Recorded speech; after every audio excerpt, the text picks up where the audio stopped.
안녕하세요. 심리상담가 이지영입니다. 네, 지난 한 주간도 잘 지내셨나요? 네, 벌써 5월의 둘째 주가 되었는데요. 오늘 여러분들과 함께할 이지영의 나를 들여다보는 심리학 이야기는 13번째 이야기입니다. 네, 그래서 오늘의 주제는 제가 좀 칠판에 적어보았는데요. 네, 오늘의 주제는 행복으로 가는 열쇠, 나라는 주제로 여러분들과 이야기를 나눠보려고 합니다.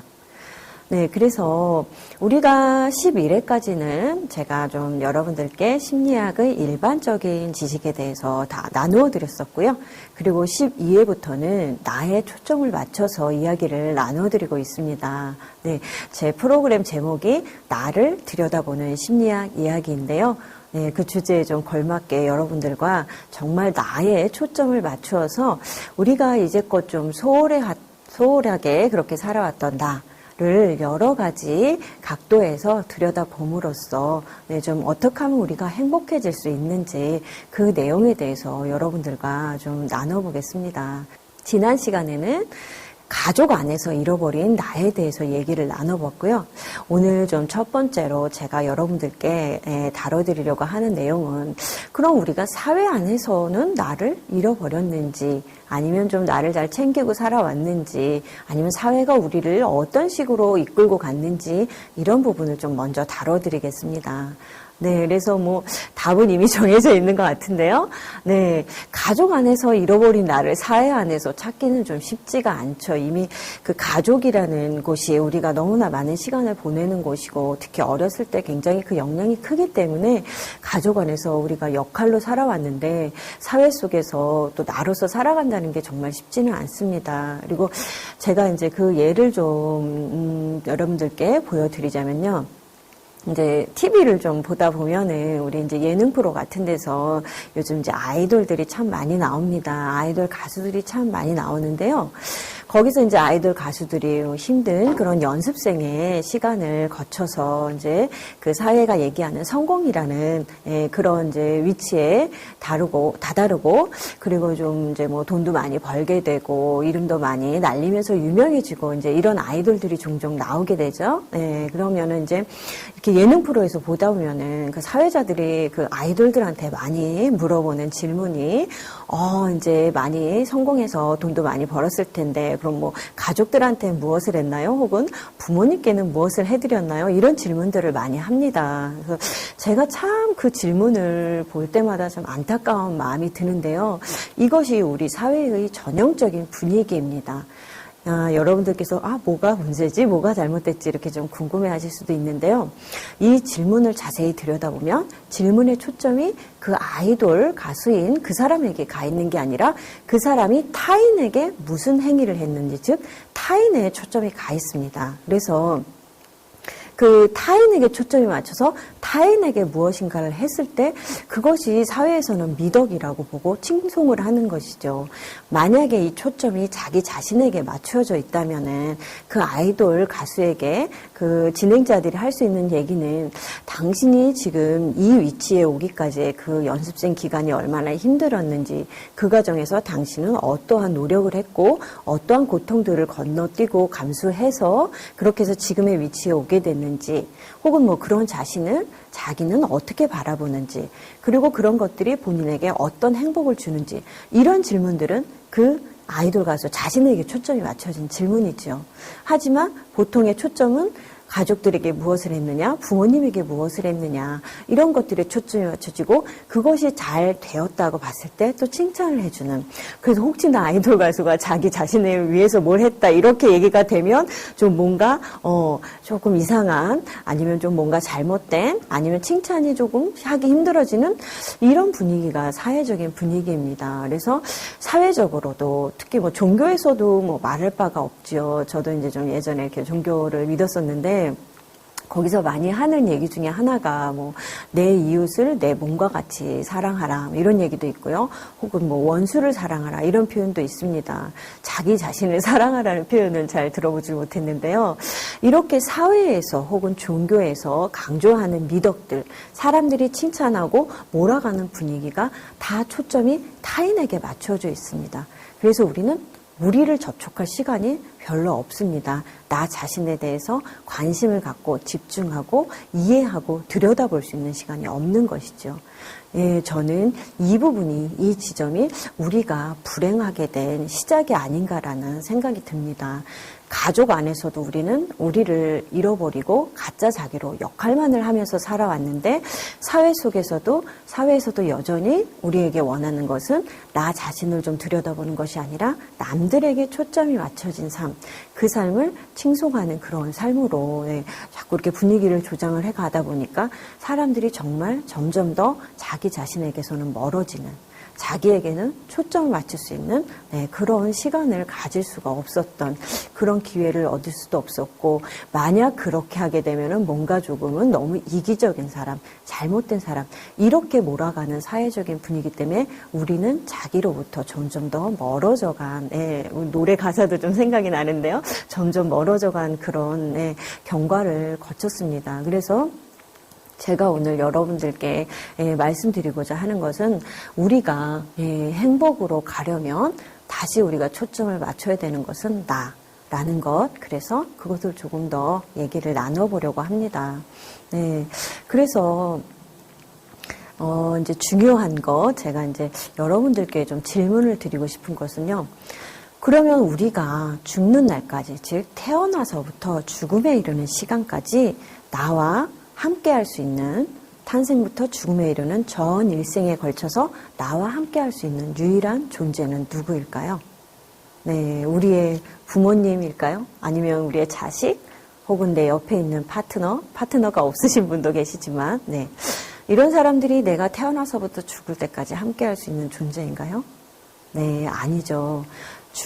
탄생에서 죽음에 이르는 내 일생 전체의 시간 동안 나와 함께할 유일한 존재는 나입니다. 그렇기 때문에 나한테 초점이 잘 맞춰줘야 되고, 그리고 나를 잘 집중할 수 있고, 나를 잘 들여다볼 수 있어야 되죠.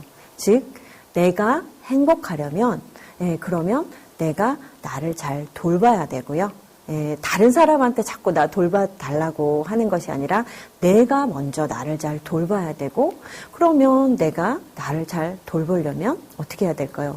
먼저 무엇이 필요해야 되는지 알아야 되니까 내가 나를 잘 알아야 되죠. 내가 나를 잘 알아서 내가 어떨 때 행복하고 어떨 때 힘들고, 나 어떨 때는 노라고 얘기하고 싶고, 어떤 행동들을 하면 행복하고 즐겁고, 이런 것들을 잘 내가 알아야지 내가 행복해질 수 있고, 그 사이에 내가 나를 잘 돌봐서 내가 행복해질 수 있는 것입니다. 그래서 우리가 내가 태어나서부터 죽음에 이르는 순간까지 유일하게 나와 함께하는 존재인 그 나를 잘 알고 잘 돌봐야 행복해질 수 있는 것이죠. 근데 우리는 자기 자신을 잘 알까요? 잘 모르시죠. 저도 저를 참 잘 모르고 계속 지금 알려고 많이 노력을 하고 있는데요. 우리가 그러면 왜 나를 잘 모를까요? 좀 전에 두 가지 이렇게 가족 속에서 혹은 사회 안에서 우리가 나를 잘 모른다고 그렇게 될 수밖에 없는 그런 분위기를 말씀을 드렸었는데요. 그렇게 잘 모르기 때문에 우리가 나를 잘 알려면 나에게 집중을 해야 합니다. 근데 나에게 집중을 한다는 것이 일단은 여러분들이 무슨 얘기인지도 잘 이해가 안 가실 것 같고요. 그리고 또 나한테 집중을 하기 전에 우리가 집중을 하려면 먼저 집중을 받는 경험을 느끼고 당해야 한다는 표현 조금 마땅치는 않지만, 우리가 이제 집중받는 경험이 있어야지, 그래야지 우리가 나한테 잘 집중을 할 수가 있습니다. 그래서 나 자신이나 타인에 대해서 좀 우리가 좀 깊이 한번 집중을 해 본 적이 있는지, 좀 궁금한데요.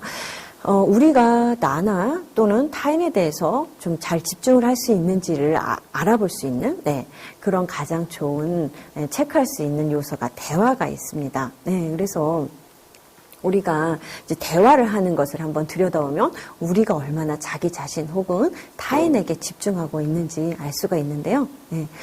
우리가 보통 대화에서 상대방의 얘기에 깊이 좀 집중해서 듣고 있는지 좀 그 부분을 살펴보면 됩니다. 그래서 여러분들이 가장 좀 쉽게 우리가 캐치할 수 있는 부분이 부모와 자식 간의 대화인데요. 부모님들이 자식한테 대화할 때 아니면 이제 여러분들의 부모님들과 어떻게 대화를 나눴으나 한번 이렇게 좀 떠올려 보시면은 네, 좀 그게 더 이해가 가기 쉬우실 것 같은데요. 자, 우리가 부모님들을 생각하면서 아, 내가 어렸을 때 우리 부모님이 내 대화에 집중을 하셨었나? 이렇게 좀 떠올려 보시면 부모님들이 좀 집중을 하고 들으시는지 아니면 한 귀로 듣고 한 귀로 흘리셨는지 네, 그 기억이 좀 떠오르실 것 같은데 대부분의 부모님들이 제가 보기에는 잘 집중을 못 하세요. 그래서 아이들이 얘기를 하면 아이들의 얘기에 이렇게 귀를 기울이시기보다는 그냥 좀 한 귀로 듣고 한 귀로 흘리시거나 아니면은 아이의 대화에 집중을 하는 것이 아니라 본인이 아이가 한 얘기를 듣고서 그냥 본인이 하고 싶은 얘기를 많이 하시는 그런 모습을 보입니다. 그래서 좀 대충 띄엄띄엄 보고 대충 흘려듣고 네, 이런 모습들을 보이죠. 그래서 저 같은 경우도 이제 제가 집중을 잘 하는 사람인가 못하는 사람인가 이제 이런 부분을 이렇게 들여다봤을 때 저한테 좀 제일 인상 깊었던 경험이 제가 좀 이제 아이가 어렸을 때였는데요. 아이가 이제 유아기 시절에는 그림을 많이 그리죠, 집에서. 그래서 이제 제가 이렇게 그림을 보고 있는데 저의 지인이 저와 같이 아이의 그림을 보고 있었습니다. 근데 그 지인분이 이제 물론 직업이 유치원 교사였기 때문에 아마 조금 더 그런 부분이 발달하셨을 것 같긴 한데요. 아이의 그림을 보면서 아, 이 부분은 이렇게 표현을 했네. 아, 너는 이 부분은 또 이렇게 표현을 했네. 이러면서 아이의 그림을 보면서 아이의 그림에 대해서 반응을 하고 설명을 하고 어떻게 이제 이렇게 좀 다른 측면으로 보자면 아이가 했던 행동, 아이가 해놓은 창조물 결과에 대해서 그분이 아이에 대한 반응, 집중에 의한 반응을 하고 계시더라고요. 근데 저는 그림을 봐도 어떠한 것도 보이지가 않았습니다. 그래서 그때는 잘 몰랐고 좀 그게 인상적으로 이렇게 남아 있었던 기억인데요. 나중에 이제 제가 이렇게 인간에 대한 집중이라는 것을 생각하고 좀 이렇게 되돌리면서 네, 보다 보니까 아, 내가 아이한테 집중을 하거나 그런 것들을 볼 수 있는 그런 능력이 전혀 없었다는 것을 좀 굉장히 마음이 아팠지만 그것을 알게 되었습니다. 네. 그리고 그것은 그러면 왜 그게 나한테 그렇게 왔을까라고 생각을 해봤는데 네, 저희 부모님 얘기를 꺼내서 저희 부모님께 좀 죄송하긴 하지만 네, 저희 부모님이 저희 세대 부모님도 아마 다 비슷하실 것 같은데요. 이렇게 좀 자식한테 잘 집중을 못하시는 네, 그런 분위기였습니다. 그래서 제가 뭔가를 해왔을 때도 물론 이제 워낙 저희가 이제 남매도 많았고 이랬기 때문에 또 바쁘셨고 이랬기 때문에 더 아이한테 집중하실 시간이 없으셨겠지만 무언가를 해와도 이렇게 반응도 없고요. 그리고 이제 제가 하는 얘기가 이렇게 느낌이 한 귀로 듣고 한 귀로 이렇게 나가는 제 얘기, 즉 제 행동, 그 전체 합쳐서 제 존재가 전혀 이렇게 좀 집중되지 못하는 그런 경험이 있다 보니까 저도 역시 마찬가지로 아이한테 집중을 못하는 그런 모습을 보이고 있더라고요. 그래서 저희 아이한테도 아이가 하는 그런 그림도 그렇고 행동도 그렇고 어떠한 것들에 대해서도 저도 항상 좀 흘려듣고 반응할 수가 없는 결국은 집중할 수가 없는 그런 엄마의 모습을 제가 보이고 있었습니다. 이렇게 엄마가 아이한테 집중을 못 해주면은 아이는 자기 자신에 대해서 지각을 하고 알 수 있고 접촉할 수 있는 그런 기회를 잃어버리게 되는 것이죠. 그래서 이것이 또 계속 대물림이 되고 있고요. 그래서 이렇게 제가 이제 아이한테도 집중을 못하고 아까도 말씀드렸듯이 제가 집중받은 경험이 없기 때문에 제 자신에 대해서 잘 들여다볼 수가 없고 그러다 보니 제 아이에 대해서도 집중을 하고 들여다볼 수가 없기 때문에 그것이 대물림되는 이런 모습들이 보여지고 있었고요. 마찬가지로 그 집중의 가장 큰 좀 요소라고 할 수 있는 대화죠. 물론 우리가 느낌으로도 알 수가 있습니다. 굳이 대화를 하지 않아도 이 사람이 나한테 집중을 하고 있는지 안 하고 있는지 느낌으로도 충분히 알 수 있지만 대화가 좀 더 그것을 명확하게 보여주는 그런 요소인데요. 대화도 마찬가지로 대물림이 됩니다. 그래서 우리 부모님이 나한테 했던 대화 그 법 그대로 저도 또 저희 아이한테 대물림을 해서 대화를 하게 되는데요. 그런 대물림들이 이제 결국은 나랑 멀어지게 하는, 나를 집중하고 접촉하지 못하게 하는 그런 대화법으로 대물림이 되고 있는 것이죠. 그래서 조금 이제 여러분들이 조금 이해가 안 가신다 하면은 조금 더 설명을 드릴 수가 있겠는데요. 예, 그래서 예를 들어서 아이가 학교에서 이제 선생님한테 혼나고 와서 집에 와서 엄마한테 얘기를 합니다. 그러면은 엄마 뭐 나 이런 일이 있어서 선생님한테 혼났어. 그러면 엄마가 이제 진짜로 아이한테 집중하는 대화는 일단 아이가 하는 말에 엄마가 하고 싶은 말을 잠깐 내려놓고 잘 집중을 해서 들으셔야 되겠죠. 내용을 잘 듣고 내용을 집중해서 듣다가 이제 아이의 감정까지도 헤아릴 수 있다면 더 깊이 집중하는 대화가 되는 것이죠. 그래서 내용을 듣다 보니까 그러면 네 마음이 이렇게 했구나. 뭐 아이가 잘못을 안 했는데 억울하게 혼났을 수도 있고요. 혹은 아니면 정말 잘못을 해서 혼났을 수도 있지만 어느 경우든 아이는 정말 좀 속이 상하죠. 그래서 엄마가 아이의 존재에 맞춰서 집중을 해서 듣게 되면 너 참 속상하겠다. 그렇네. 그렇네. 이렇게 좀 반응을 해줄 수가 있죠.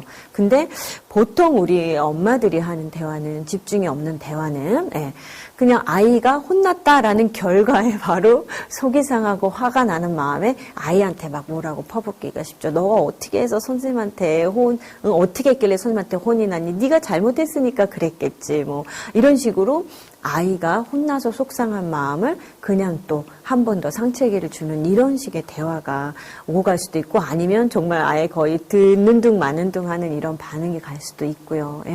이런 대화들이 우리가 보통은 많이 이루어지는 대화고 이런 대화는 거의 집중이 없는 대화죠. 그냥 내가 하고 싶은 말만 그냥 아이에게 툭 던지고 마는 거기서 끝나는 아이라는 존재가 내 앞에 있지만 이 존재는 내가 별로 집중이 안 되고 나한테 별로 중요한 그런 느낌이 안 드는 그런 대화로만 갈 수가 있다는 것입니다.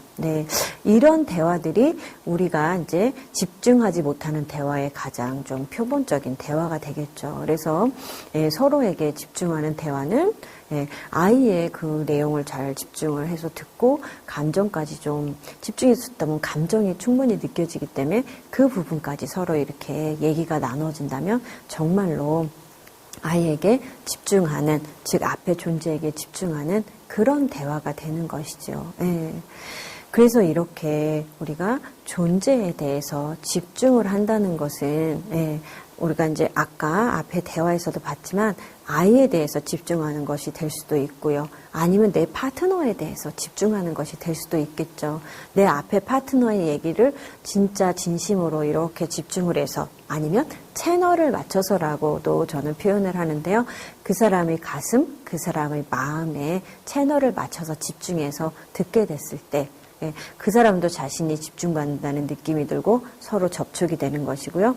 아이에게 그렇게 했을 때 아이는 자신에게 집중되는 그 느낌을 알기 때문에 그 느낌을 그대로 받아서 자기에게 좀 더 집중할 수 있는 그런 사람으로 자라날 수가 있는 것이죠. 그래서 이렇게 집중을 하질 못했기 때문에 우리가 결국은 집중을 받질 못했고 이렇게 수정하는 게 맞을 것 같은데요. 우리가 집중받는 경험을 하질 못했고 그래서 내가 나 자신에게 집중을 하지 못하고 나 자신에게 집중하지 못하는 사람은 타인에게도 잘 집중을 할 수가 없습니다. 그래서 그것들이 이렇게 쭉 연결이 되는 것이죠. 부모에게서 받지 못한 집중이 결국 나한테도 집중을 못하고 타인에게도 집중을 못해서 같이 있어도 외롭고 나 자신을 잘 알 수가 없고 나 자신을 잘 모르니까 나를 어떻게 돌봐야 될지도 모르고 나를 어떻게 행복하게 해줘야 될지도 모르는 그런 순환이 계속되고 있다고 볼 수 있겠습니다. 그래서 제가 행복으로 가는 열쇠는 나를 잘 들여다보고 나를 잘 집중하는 그 부분부터 시작이 돼야 된다고 그렇게 생각이 들어서 오늘은 여러분들과 행복으로 가는 열쇠 나라는 주제로 이렇게 말씀을 드렸습니다. 오늘 다룬 내용도 여러분들께 좀 행복해지시려고 지금 아마 시청을 하고 계실 것 같은데요. 여러분들이 좀 더 행복해지는 그런 부분에 있어서 도움이 됐기를 바랍니다. 그러면 저는 또 다음 주에 다른 주제로 다시 찾아뵙도록 하겠습니다. 시청해 주셔서 감사합니다.